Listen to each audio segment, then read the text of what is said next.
오늘 하나님께서 우리에게 주시는 말씀은 마태복음 5장 14절에서 16절까지의 말씀입니다. 마태복음 5장 14절에서 16절까지의 말씀 우리 함께 공부해 볼 텐데요.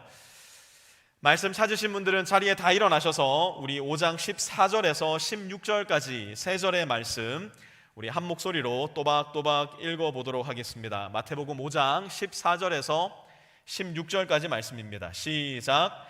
너희는 세상의 빛이다. 산 위에 세운 마을은 숨길 수 없다. 또 사람이 등불을 켜서 말 아래에다 내려놓지 아니하고 등경 위에다 놓아둔다. 그래야 등불이 집안에 있는 모든 사람에게 환히 비친다. 이와 같이 너희 빛을 사람에게 비추어서 그들이 너희의 착한 행실을 보고 하늘에 계신 너희 아버지께 영광을 돌리게 하여라. 아멘. 자리에 앉으시고요. 오늘은 저에게 잘 어울리지 않는 시 낭송을 하면서 말씀을 열어보려고 합니다.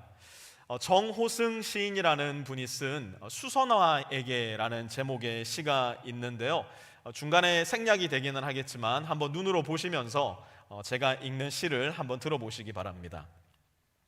울지 마라. 외로우니까 사람이다. 가끔은 하나님도 외로워서 눈물을 흘리신다. 새들이 나뭇가지에 앉아 있는 것도 외로움 때문이고 내가 물가에 앉아 있는 것도 외로움 때문이다. 산 그림자도 외로워서 하루에 한 번씩 마을로 내려온다. 종소리도 외로워서 울려 퍼진다. 저는 이 시를 읽으면서 이 시의 끝부분에 아멘이라고 대답을 할 뻔했습니다. 아마 제 마음도 외롭기 때문에 그렇지 않았나 싶은 생각이 들었고요. 또 이 시를 읽으면서 저는 우리 교회 가족들이 가장 많이 생각이 났습니다. 우리 교회 안에도 분명 외로운 사람들 있지 않을까 생각해 보게 되었고요.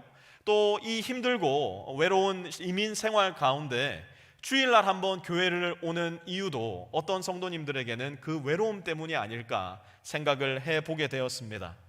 어떠십니까? 오늘 이 자리에서 함께 예배드리는 여러분들 중에 혹시 마음 가운데 외로움을 지금 느끼고 계신 분은 있지 않으십니까?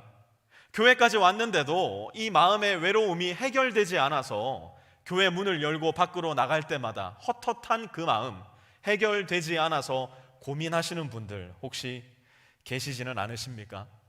만약 단 한 번이라도 내가 내 인생 가운데 외로움이라는 감정을 느껴본 적이 있다면, 만약 교회 문을 열고 나가는 그 순간 단 한 번이라도 내 마음 가운데 외로운 생각이 든 적이 여러분 마음 가운데 있었다면 오늘 말씀은 아마 그런 분들에게 대단히 큰 의미가 있지 않을까 생각을 해봅니다. 오늘 말씀을 함께 나누면서 우리는 크게 두 가지 질문에 답을 해보려고 합니다. 첫 번째 질문은 도대체 왜 나는 외로운가? 도대체 왜 우리는 이토록 외로운 마음을 가지고 이 세상을 살아가는가? 오늘 말씀 가운데서 그 외로움의 이유를 한번 살펴보려 하고요. 더 나아가서 그렇다면 이 외로움을 나는 도대체 어떻게 해결해야 되는가? 이 외로움을 나는 도대체 어떻게 다루어야 하는가? 내 인생 속 불청객과도 같은 이 외로움을 다루는 방법에 대해서 함께 말씀을 살펴보려고 합니다. 오늘 본문 마태복음 5장 14절로 다시 돌아가서 5장 14절 말씀 함께 보겠습니다. 너희는 세상의 빛이다. 산 위에 세운 마을은 숨길 수 없다. 아멘. 오늘 본문에 등장하는 너희, 오늘 본문 속 너희는 도대체 누구일까요? 1차적으로는 오늘 본문 속에서 예수님의 말씀을 듣고 있는 12제자가 바로 오늘 본문 속에 등장하는 너희라고 할 수 있을 겁니다.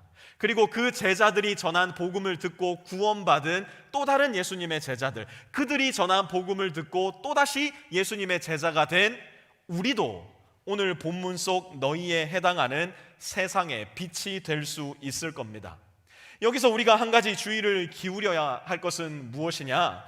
우리가 세상의 빛이 될 것이다 라고 한 것이 아니라 예수님은 이미 우리가 세상의 빛이 되었다라고 선언하고 계십니다. 예수님을 믿어 거듭난 사람이 하루에 성경 100장씩 읽고 기도 3시간씩 하고 교회 봉사 열심히 하면 그제서야 너희가 세상의 빛이 될 거야 예수님이 말씀하신 것이 아니라, 예수님을 믿은 사람은 그 순간 존재 자체가 세상의 빛으로 변화되었다, 예수님은 말씀하고 계세요.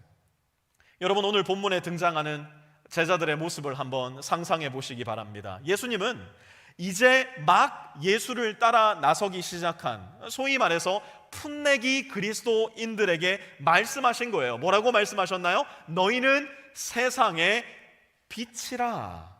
조금만 시간이 지나면, 복음서를 읽어보면 무슨 일이 일어납니까? 한심한 제자들의 모습이 너무 많이 등장하지 않습니까? 조금만 시간이 지났을 때 제자들이 자주 했던 게 뭡니까? 마치 중2병 걸린 아이들 마냥 내가 더 높냐, 네가 더 높냐, 내가 더 세냐, 네가 더 세냐, 이거 가지고 싸우기 시작한단 말이에요. 그런데 그들을 향해서 예수님이 말씀하신 거예요. 뭐라고요? 너희는 세상의 빛이라. 여러분, 예수님이 잡히시던 날 밤 일어났던 일을 기억하십니까? 모든 제자들이 다 도망갔어요. 어떤 사람은 자기의 옷이 발가 벗겨지는지도 모르고 나 살려라, 걸음아 나 살려라, 도망쳐버렸던 그 제자들의 모습을 이미 아셨음에도 불구하고 예수님 뭐라 말씀하셨어요? 너희는 세상의 빛이라 말씀하셨어요. 무슨 말입니까? 내가 지금 어떤 모습의 삶을 살건, 내가 지금 어떤 상황에 있건, 내 마음의 믿음이 어떻다 생각되건 관계없이, 만약 내가 진실로 예수님을 마음으로 믿어 나의 믿음을 입으로 고백했다면 나는 거듭나 나의 존재가 이미 빛으로 변화된 사람이라는 겁니다. 이미 존재의 변화는 일어났다는 것이에요. 무엇보다 그리스도인인 우리는 이것을 먼저 이해하는 것이 대단히 중요합니다. 그런데 문제가 뭐냐? 다시 14절 한번 보세요. 너희는 세상의 빛이다. 산 위에 세운 마을은 숨길 수 없다. 아멘. 세번역 성경은 산 위에 마을이라고 14절을 번역했고요. 개역 개정 성경은 산 위에 동네라고 번역을 했는데요. 사실 마을이나 동네라는 단어는 우리 마음에, 우리 정서에는 딱 들어맞는 번역이라고 할 수 있는데요. 헬라어 원문이 담고 있는 그 시대의 정서를 제대로 반영하지는 못했습니다. 헬라어 원문에 우리가 마을이나 동네로 번역한 그 단어는 그 당시 도시를 일컫던 폴리스라는 헬라어가 사용이 되었는데요. 그렇기 때문에 의미상으로는 산 위의 동네나 산 위의 마을이 아니라 산 위의 도시라고 번역을 하는 것이 사실 맞습니다. 왜냐하면 그 당시 시골 마을에는 어차피 불빛 자체가 밤에 찾아보기가 어려웠고요. 고대 도시라고 하더라도 불빛을 비출 수 있는 기름의 값이 매우 비쌌기 때문에 그 빛들이 마을, 도시에 뜨문뜨문 들어와 있었던 것이 그 당시의 상황이었습니다. 주님이 무슨 말씀을 하고 싶으셨던 것일까요? 이 세상에 빛으로 살아가는 사람이 매우 희귀하고 드물다는 거예요. 이 세상의 빛으로 변화되어 빛으로서 살아가는 사람의 숫자가 그렇게 많지 않다라는 겁니다. 프리스코에서, 달라스에서 빛으로 살아가는 것도 사실은 별반 다르지 않습니다. 내가 그리스도인인데 그리스도인으로서 존재론적인 외로움을 전혀 느껴보지 않았다면 어쩌면 나는 그리스도인으로서 빛으로 세상 가운데 살아가는 것이 아니라 그저 도시인으로서 도시에서 살아갈 가능성이 매우 높다는 증거가 될 거예요. 만약 예수님을 믿는 사람으로서 내가 외로움을 느끼고 있다면 우리는 자리를 제대로 찾은 사람들인지도 몰라요. 도시 위에 빛으로 부름받은 저와 여러분은 어쨌든 매우 희귀한 삶을 살아갈 수밖에 없기 때문이에요. 하지만 아직 끝나지 않았어요. 우리가 외로움을 느끼는 이유는 우리가 빛이기 때문이지만 동시에 또 다른 이유도 있습니다. 우리가 외로움을 느끼는 이유가 무엇일까? 우리는 빛이 아니기 때문에 외로운 사람들입니다. 우리는 빛이 아니기 때문에 외로운 사람들이에요. 아니 목사님 방금 우리가 빛이라고 했다가 또 이제는 빛이 아니라고 하시니 그게 무슨 말씀이십니까? 의아하실 텐데요. 5장 16절 초반절만 우리 함께 보도록 할게요. 5장 16절 초반절입니다. 이와 같이 너희 빛을 사람에게 비추어서, 여기서 너희 빛은 어떤 빛일까요? 여러분 잘 기억하세요. 저와 여러분은요, 예수님을 믿어 거듭나서 예수님으로부터 너희는 세상의 빛이라 라고 부름받은 우리는요, 스스로 빛을 낼 수 있는 발광체들이 아니라는 사실을 기억해야 됩니다. 하나님이 보시는 우리의 존재론적 빛은 스스로 내는 빛이 아니라 어떠한 빛을 받아 반사한 것이라는 것을 우리는 기억할 필요가 있습니다. 우리에게는 우리 스스로 빛을 만들어낼 수 있는 그 어떤 힘도 능력도 지식도 없습니다. 이것은 마치 태양과 달의 관계와도 같습니다. 달은 여러분들 잘 알다시피 발광체가 아니에요. 달은 반사체일 뿐입니다. 달은 태양의 빛을 정면으로 받아서 그 빛을 지구에게 전달해 주는 것일 뿐, 달 자체로서는 바늘구멍 하나 크기의 빛도 스스로 만들어낼 수 없다는 것입니다. 저와 여러분이 마치 그와 같다는 것이에요. 우리의 존재가 빛이 될 수 있었던 유일한 이유는 빛의 근원이신 예수님을 바라보기 때문에, 빛의 근원이신 예수님을 향해서 우리의 몸과 마음과 영혼이 향해 있기 때문에 그 빛의 근원의 빛을 이어받을 수 있게 되었다는 겁니다. 그래서 고린도후서 4장 6절은 이렇게 말씀하고 있습니다. 우리 고린도후서 4장 6절 같이 한번 읽어보겠습니다. 시작. 어둠 속에 빛이 비춰라 하고 말씀하신 하나님께서 우리의 마음속을 비추셔서 예수 그리스도의 얼굴에 나타난 하나님의 영광을 아는 지식의 빛을 우리에게 주셨습니다. 아멘. 무슨 말입니까? 다시 한번 말씀 보세요. 어둠 속에서 창세기 1장에 하나님이 빛이 비춰라 말씀하셔서 세상 가운데 빛이 있었던 것처럼 저와 여러분에게 예수 그리스도를 통해서 빛이 비춰라 말씀하셨기 때문에 예수님을 통해 저와 여러분에게도 빛이 비추어지기 시작했다는 거예요. 예수님의 빛을 바라볼 때에 우리는 하나님의 빛을 이 세상에 반사해 낼 수 있는 사람이라는 것입니다. 그래서 히브리서의 저자는 이 세상에서 특별히 고난과 환난이 많은 그리스도인으로서 가장 외로운 시기를 살아가고 있었던 그 당시 그리스도인들에게 이렇게 권면을 합니다. 히브리서 12장 2절인데요. 같이 한번 읽어볼게요. 시작. 믿음의 창시자요 완성자이신 예수를 바라봅시다. 다시 한번 읽습니다. 시작. 믿음의 창시자요 완성자이신 예수를 어떻게 하라고요? 바라봅시다. 메시지 성경에 보니까 Keep your eyes on Jesus. Fix your eyes on Jesus. 예수님만 바라보아야 한다고 신자들을 권면합니다. 그렇다면 예수님만 바라본다는 것은 무엇을 의미하는 것일까요? 저 동방 종교회의 전통처럼 예수님의 아이콘을 여기저기에 붙여놓고 어디를 가든지 간에 그 예수님의 아이콘을 바라보는 것이 예수님께 집중한다는 이야기일까요? 예수만 바라본다는 이야기일까요? 아니에요. 예수만 바라본다는 말씀은 Fix your eyes on Jesus의 의미는 우리의 마음이, 우리의 생각이 어디를 가든지 예수님을 깊이 생각하는 것이에요. 내 마음에 그 어떤 것도 예수님의 자리를 대신하지 못하도록, 내 생각이 그 어떤 것으로도 예수님을 대체하지 못하도록 조심하고 신중하여서 늘 예수님만을 생각하고 바라보는 신자들이 되어야 한다는 겁니다. 마치 해바라기가 늘 태양을 향해서 그 얼굴을 향하고 있듯이 우리도 예수 그리스도를 향하여서 우리의 마음을 향하고 있어야 한다는 겁니다. 왜 그렇습니까? 우리는 발광체가 아닌 반사체이기 때문이에요. 반사체가 발광체를 바라보지 않는다면 그 반사체는 그 즉시로 어둠이고 그 즉시로 완전한 외로움 속으로 들어갈 수밖에 없기 때문입니다. 우리가 신앙생활을 한다 하면서도 때때로 우리 마음 가운데 깊은 외로움을 느낄 수밖에 없는 이유, 그것은 어쩌면 정호승 시인의 말처럼 우리가 빛의 근원이신 예수 그리스도를 외롭게 만들었기 때문인지도 몰라요. 사도 요한은 그것을 이렇게 요한복음에서 풀었었는데요. 요한복음 1장 10절입니다. 그가 자기 땅에 오셨으나 그의 백성은 그를 맞아들이지 않았다. 아멘. 여러분 어디 갔는데 아무도 나를 맞아들이지 않을 때 경험 혹시 해보신 적 있으십니까? 어딘가를 갔는데 아무도 나에게 인사하지 않는 너무너무나도 외롭고 쓸쓸한 그 상황 속에 놓여보신 적 있으십니까?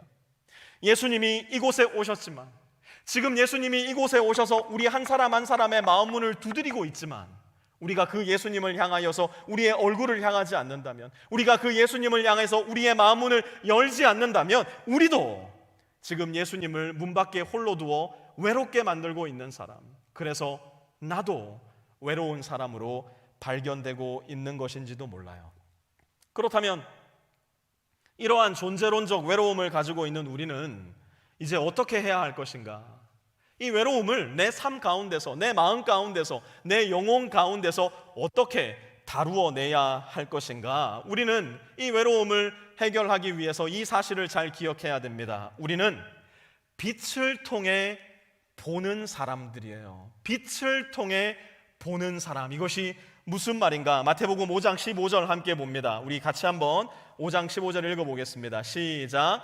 또 사람이 등불을 켜서 말 아래에다 내려놓지 아니하고 등경 위에다 놓아둔다. 그래야 등불이 집안에 있는 모든 사람에게 환히 비친다. 아멘. 가끔 달라스에 대규모 정전 사태가 벌어질 때가 있지 않습니까? 작년 겨울에 유례 없던 한파가 달라스에 들이닥쳐서 전기 공급량이 소비량에 따라가지 못하니까 굉장히 많은 집들이 정전되었던 기억 아마 있으실 겁니다. 그때 집집마다 다 꺼내었던 게 뭡니까? 촛불을 다 꺼내셨을 겁니다. 촛불 켜서 어떻게 하셨어요?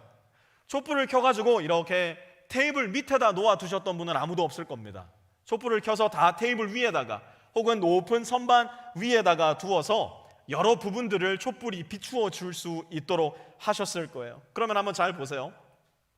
촛불을 켜놓고 그 촛불을 뚫어져라 쳐다보고 계시는 분 계세요? 물론 요즘은 하도 사람들이 마음이 헛헛하니까요, 불멍이라는 신조어가 생겼어요.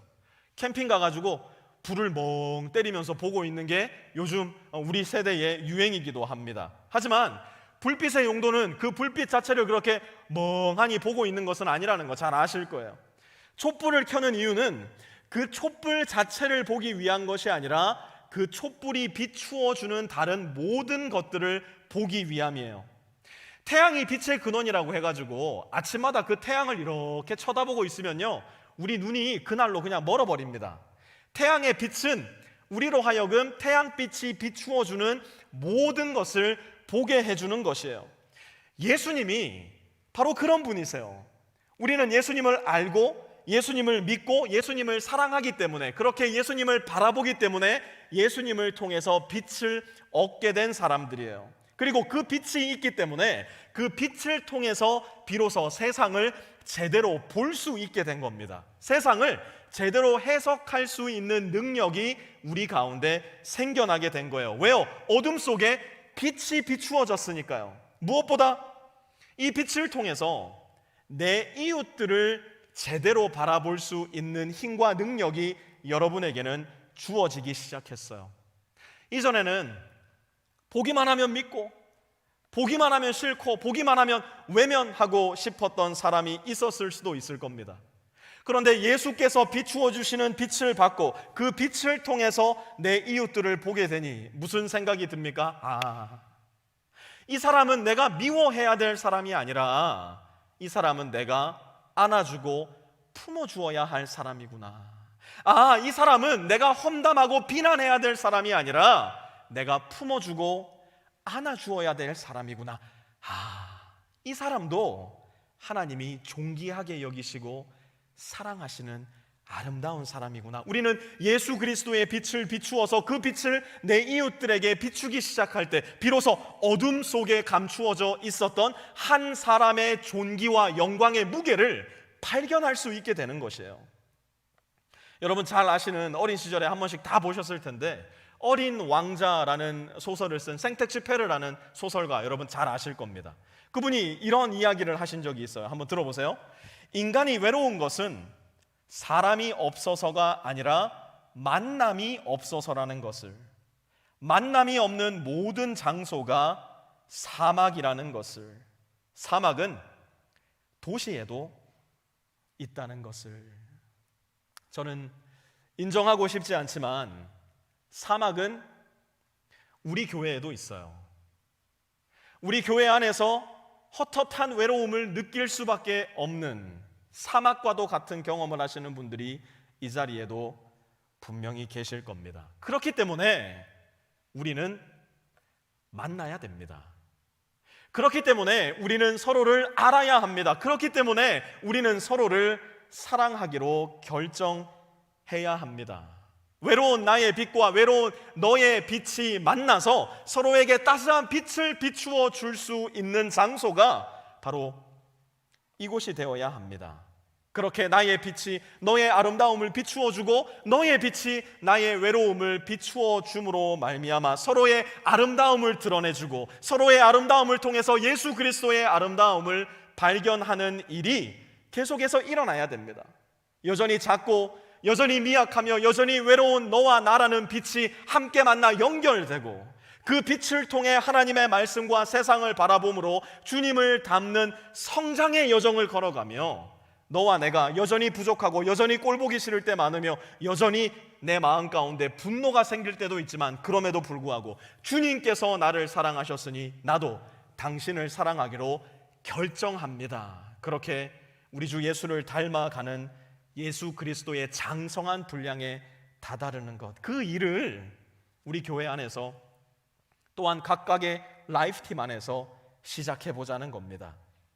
지금부터 새로운 라이프팀, 새로운 시즌 여러분들에게 발표를 해드리려고 하는데요.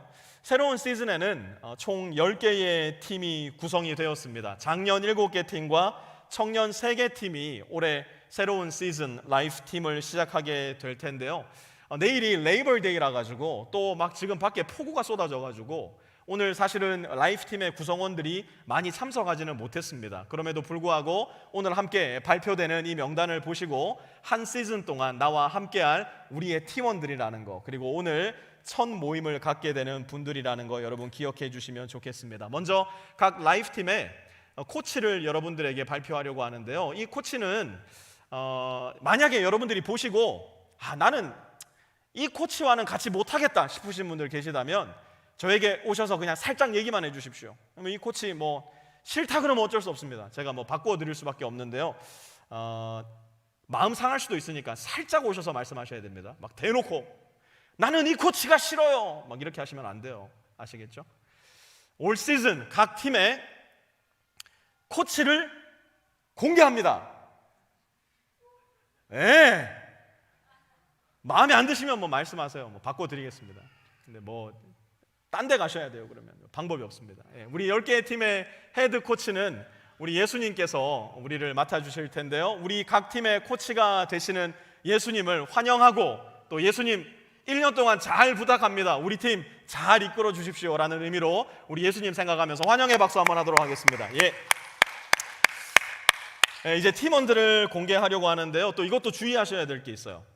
제일 먼저 이름이 나오는 사람이 우리 팀의 주장 좀 되나 보다 이렇게 생각하실 수 있을 텐데요. 라이프팀에는 주장이 없습니다. 라이프팀은 모두가 선수가 되어서 인생의 신앙의 경주를 뛰셔야 됩니다. 주장 하나 세워놓고 혹은 코치 하나 세워놓고 한번 달려봐라, 뛰어봐라, 하고 싶은 대로 해봐라, 우리는 팔짱 끼고 관중석에서 관중 노릇이나 할란다, 이런 거 없습니다. 같이 말씀을 통해서 말씀의 전신갑주를 입혀주어야 되고요, 같이 기도를 통해서 신앙의 훈련을 해나가면서 내게 주어진 신앙의 경주를 함께 달려나갈 수 있어야 할 텐데요. 그래서 이번 1년 동안 2022-23 시즌 동안 나와 함께 신앙의 경주를 달려갈, 또 영적인 전쟁을 함께 해나갈 나의 전우요, 나의 팀메이트가 누구일까 공개하도록 하겠습니다.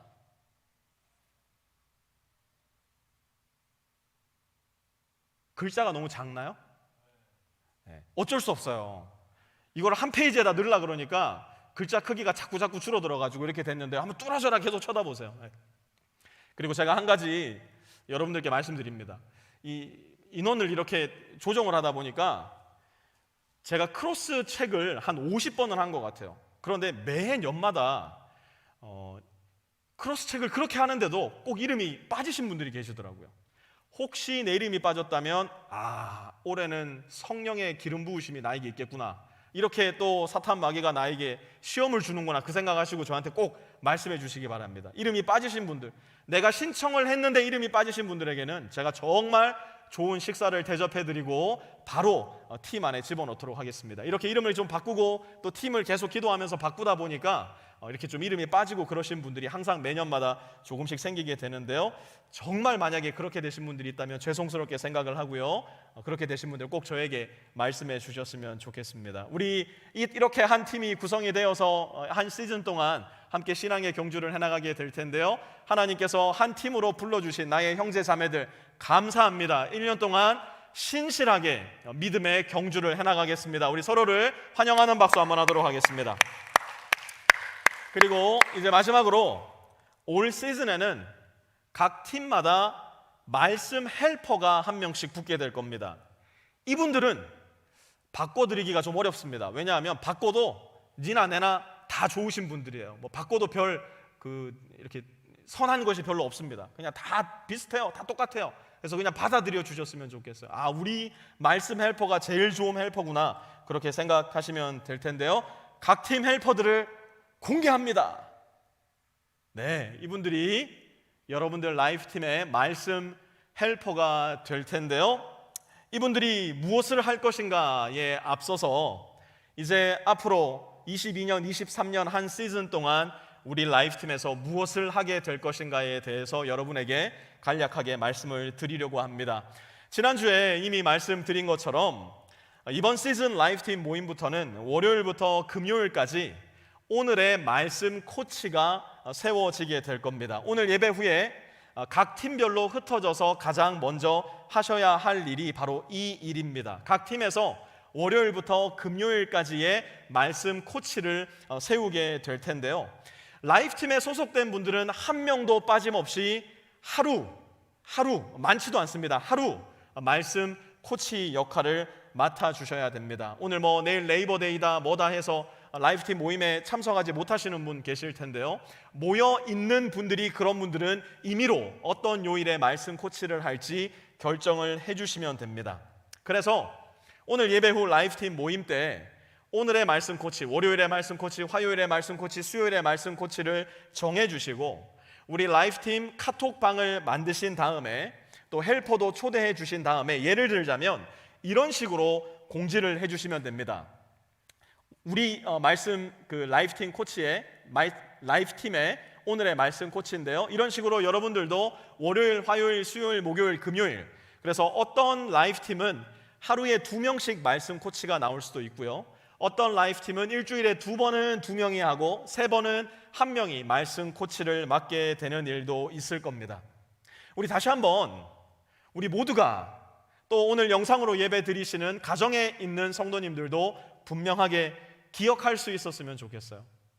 우리는 말씀 안에 연결되고 말씀으로 함께 성장하며 말씀에 순종하여 서로 사랑하기로 결정하기 위해서 이 라이프팀 안에 들어온 겁니다. 사탄은 우리가 이렇게 예수님을 닮아가는 신앙의 여정을 의도적으로, 적극적으로 하겠다 결정했을 때 우리 한 사람 한 사람을 찾아와서 틀림없이 시험하기 시작할 겁니다. 그렇기 때문에 우리는 한 명 한 명이 다른 한 명 한 명을 말씀으로 무장시켜 줄 필요가 있어요. 라이프팀 안에 모여서 떡볶이에 돈가스 소스를 넣으면 맛있다더라, 저 프리스코에 새로 열게 된 피트니스 센터가 있는데 거기 가면 살이 쫙쫙 빠진다더라, 어디 가면 화장품이 몇 % 세일을 한다더라, 우리 이런 얘기하기 위해서 라이프팀을 구성한 것이 아니잖아요.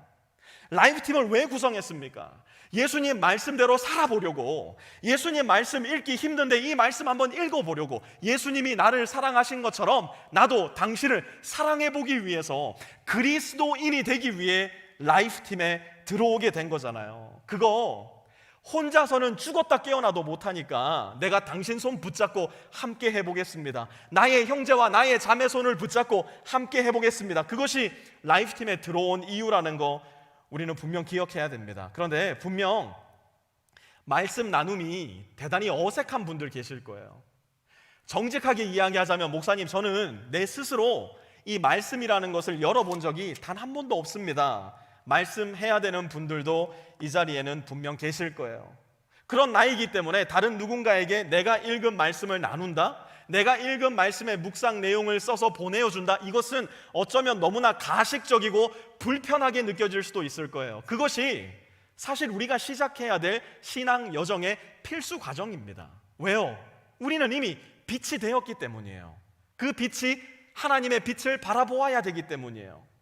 하지만 말씀을 읽기도 어렵고 말씀을 해석하기도 어려우며 말씀을 나누기는 더 어려우신 분들이 계시기 때문에 9월 한 달 동안은요, 비탐성에서 오늘의 말씀 코치들이 나누어져야 될 문구를 그냥 써서 보여드릴 겁니다. 그러면 내가 스스로 말씀을 읽고 나누기가 불편하신 분들은 그거 그냥 그대로 써가지고 보내주셔도 아무 문제 없습니다. 비탐성을 보고서, 또 오늘 계속 나눠드리는 말씀 안내지 보고서, 또 연대기적 성경 읽기를 읽고 질문에 답을 해가면서, 혹은 내가 좋아하는 성경 구절을 따로 읽고 나서 그 말씀을 나누어 주시면 됩니다. 말씀을 나누어 주시면 되는 거예요. 만약 그날, 예를 들어 내일이 되었는데요, 월요일에 말씀 코치가 오후 6시까지 아무 말이 없는 거예요. 그러면 그때 말씀 헬퍼들이 나서게 되는 겁니다. 말씀 헬퍼들이 우리 라이프팀 팀원들을 위해서 말씀을, 그날의 말씀 코치를 대신해서 나누어 주게 될 겁니다. 그런 경우에는 야, 우리 말씀 코치 말씀 안 나누었어, 팔짱 끼고 도끼눈 할 것이 아니라, 오늘 분명히 무슨 일이 있었나 보구나, 오늘 분명히 급한 일이 있었나 보구나, 여러분들이 오히려 더 생각하고 기도해 줄 수 있어야 할 겁니다. 그렇게 날마다 나의 팀원을 통해서 내가 말씀을 입고 말씀을 먹고 전신무장하여서 전신갑주를 입고 이 세상 속에 하나님의 영적 전쟁을 해나갈 수 있는 우리 빛의 성도들이 되었으면 좋겠어요. 그리고 올 시즌 라이프팀에서는 프레이어 체인이 만들어지게 될 겁니다. 내가 만약 월요일 말씀 코치라면 나는 화요일 말씀 코치를 두고 의도적으로 지속적으로 열심히 기도해 주셔야 될 겁니다. 물론 모든 라이프 팀원들을 위해서 기도해야 되겠지만, 모든 팀원들을 다 기억하려면 내 기도의 분량이 지금은 그만큼 되지 않을 수도 있고 또 기억이 나지 않을 수도 있으니까요, 한 팀에 한 명, 내가 월요일 말씀 코치면 화요일 말씀 코치를 위해서, 그러면 내가 수요일 코치면 누구를 위해서 기도해야 될까요? 네, 목요일 코치를 위해서 기도하시면 되고요. 그러면 금요일 코치는 목사님 토요일 날 말씀 코치가 없는데요, 누굴 위해서 기도해야 될까요?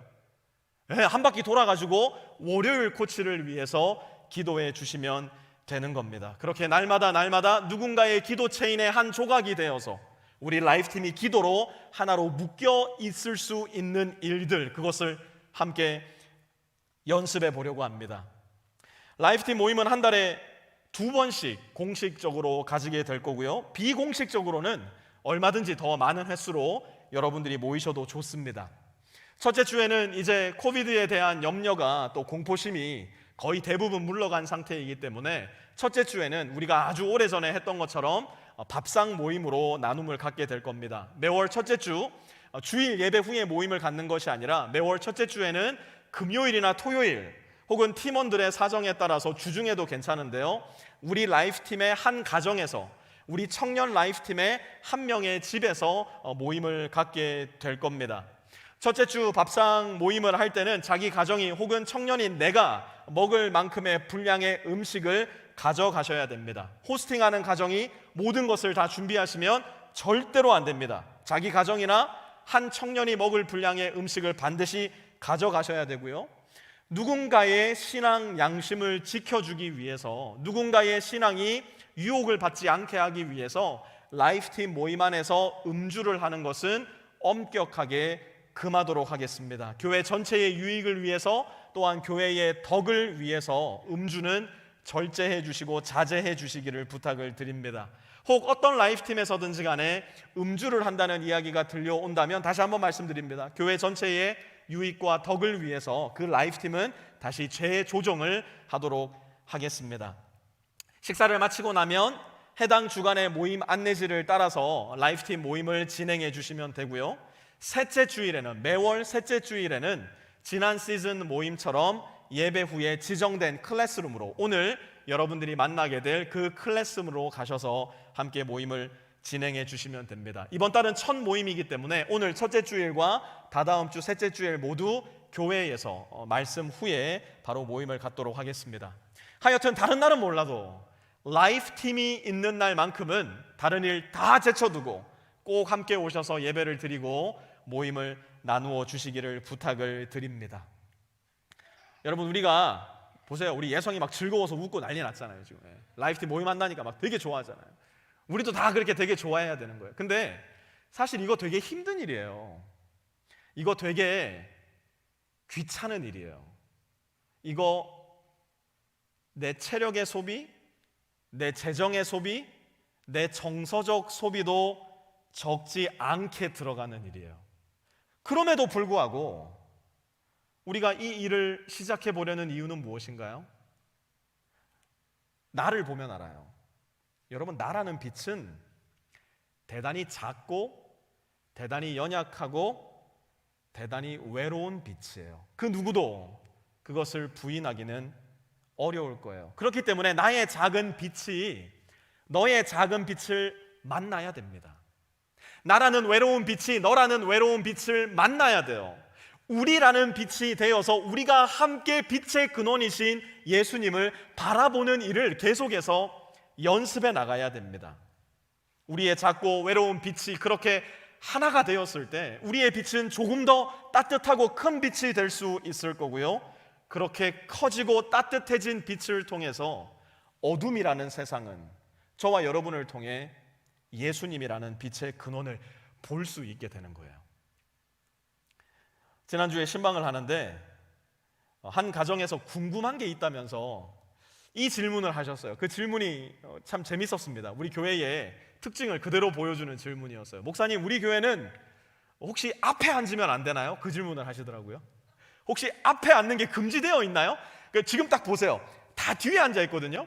그러니까 여기 앞에는 아무도 안 앉으니까 어떤 한 가정에서 목사님, 혹시 앞에는 앉지 말라는 그런 교회 규칙이 있습니까? 이렇게 물으시길래 그런 규칙 없는데 다 목사 닮아가지고 뒤에 앉아요. 그렇게 얘기했어요. 왜냐하면 저도요, 초, 중, 고, 대학 그리고 유학 시절까지 앞에 앉아본 역사가 없어요. 늘 제일 뒤에, 늘 제일 뒤가 제 마음 가운데 평안함과 집중력을 주기에 그냥 우리 성도님들도 나 닮았나 보다 그렇게 생각을 하고 있었습니다. 그렇기 때문에 여러분, 제가 교회 개척하고 나서 이제 5년이 훌쩍 지났는데 정말 단 한 번도 앞에 와서 앉으세요라는 이야기를 해본 적이 한 번도 없습니다. 정말 한 번도 없습니다. 그런데 오늘은요, 시청각 교육을 위해서 한번 여러분들을 앞으로 모셔보고 싶어요. 이제 중간에 앉아 계신 분들은 그대로 그냥 자리 잘 고르셨어요. 거기 계시면 되고요. 우리 좌우에 계신 분들이 이쪽 중간으로 한번 다 모여서 한번 앉아 보시겠습니까? 중간으로 이렇게 앞자리로 좀 모셔서 한번 앉아 주셨으면 좋겠고요. 그 뒤에 계신 분들도 이렇게 좀 모여서 앉으셨으면 좋겠어요. 시청각 교육을 한번 해보려고 그래요. 우리의 작은 빛이 너라는 작은 빛을 만났을 때 어떻게 될까? 그걸 지금 저와 여러분이 한번 보려고 합니다. 이 세상은 어둠이라고 이야기했어요. 그래서 한번 여기 있는 우리의 자리를 어둠으로 만들어 보려고 합니다. 이 자리에 어둠이 찾아오면 어떤 일이 일어날까요? 점점 보이지 않게 될 거예요. 여기에서 더 어두워지면요, 더 보이지 않을 겁니다. 이 자리에는 인공 불빛이라는 게 있기 때문에 어두워졌음에도 불구하고 우리는 서로의 실루엣을 조금씩 볼 수는 있어요. 하지만 한번 상상해 보자고요. 우리가 있는 이곳이 완전한 어둠이 되었다면, 우리가 그 어떤 것도 볼 수 없다면 우리는 어떻게 될까요? 우리 옆에 누가 있는지, 내 주변에서 무슨 일이 일어나는지 아무도 알 수 없을 거예요. 하지만 여기에 한 사람이 예수 그리스도를 바라봄으로 인해서 빛이 비추어진다면 이전보다는 조금 더 많은 것을 볼 수 있을 겁니다. 하지만 여러분들 보고 계시듯이 이 빛은 너무 작고 연약한 빛이에요. 그래서 앞에 있는 두 분을 제가 여기에 초청하고 싶어요. 우리 최명진 형제님, 윤진 자매님 앞에 잠깐 나와 보시겠어요? 우리 교회는 앞에 앉으면 안 됩니까? 라는 질문을 하신 부부입니다. 아주 작은 빛, 연약한 빛, 외로운 빛이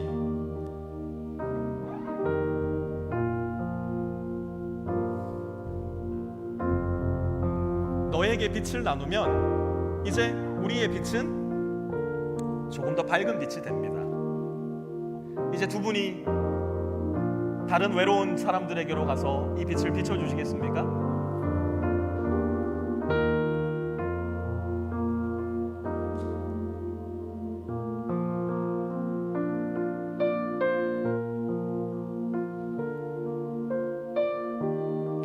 빛을 받으신 분들은 좌우에 계신 분들께 계속 빛을 나누어 주셨으면 좋겠는데요, 내가 붙여줄 수 있는 만큼 좌우에 빛으로 가득할 때까지 여러분들의 빛을 비춰주셨으면 좋겠습니다.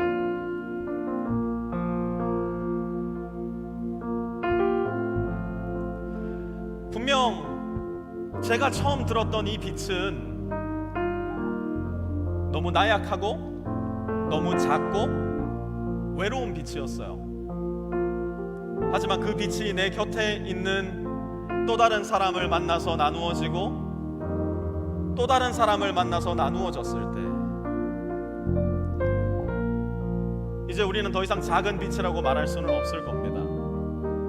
왜냐하면 나를 통해서 내 곁에 있는 누군가가 빛을 받을 수 있었기 때문이에요. 여러분 주변을 한번 둘러보시겠습니까? 이제는 더 이상 우리는 외롭다고 말할 수 없을 거예요. 내 옆에 있는 사람의 얼굴을 볼 수 없다고 말할 수도 없을 겁니다. 이 빛을 통해서 나는 나의 연약한 모습을 너에게 보여줄 수 있게 되었고 너는 나에게 너가 누구인지를 보여줄 수 있게 되었어요. 그렇다면 이제 이 빛으로 우리가 무엇을 해야 될까요?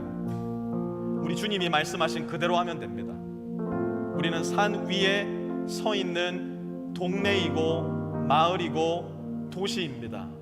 우리가 이 빛을 들기 시작할 때, 이 빛을 너에게 나누기 시작할 때 우리의 빛을 통해서 세상은 예수님의 모습을 보게 될 거고요, 세상은 그 예수님에게로 돌아와 우리 곁에 또 다른 작은 불빛이 되어 있을 겁니다. 우리 함께 자리에 다 일어나셔서 그 빛된 마음을 가지고 이 찬양을 함께 나누었으면 좋겠는데요, 여러분의 빛을 조금만 높이 들어보시겠습니까? 그리고 주님, 내가 이 세상의 빛, 외로운 너의 또 다른 빛, 그리고 우리의 빛으로 살아가고자 합니다. 주님, 나에게도 이 빛의 역할 성실히 감당할 수 있는 용기와 힘을 허락해 주십시오. 그 마음 가지고 이 찬양 함께 하나님께 올려드립니다. 우리 영혼의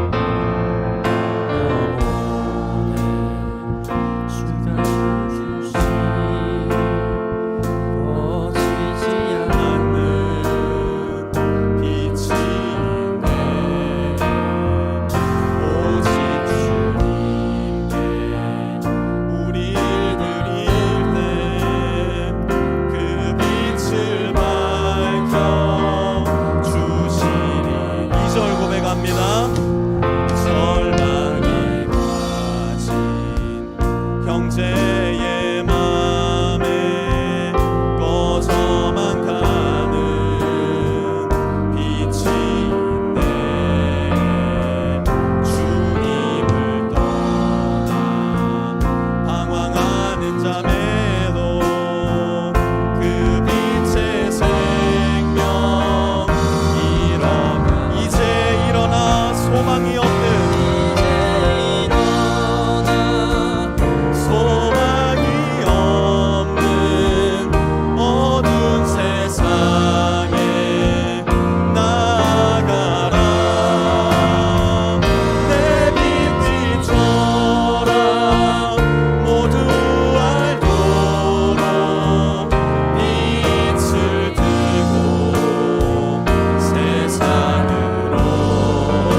비춰주신 주님의 빛으로 인하여 감사를 드립니다.